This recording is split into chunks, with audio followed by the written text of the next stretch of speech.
Hello, buddies. So, yesterday I was invited by the executive director of Aromatic Bake and Cook School in Kaduna State to handle some basic pastry class with the students like buns, egg rolls, peanuts, and small chops.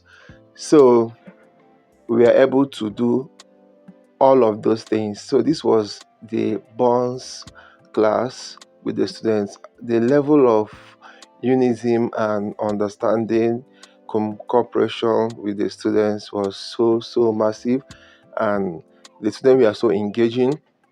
Each and every one of them really wanted to do a practice, yes. So they really practice, because I just left them to do the whole work. Okay, just tell them what to do and they will definitely do it, and we're able to make amazing buns, as you can see. Okay, so here is the recipe for the buns in case you want to try it out. Thank you, and see you guys in my next one.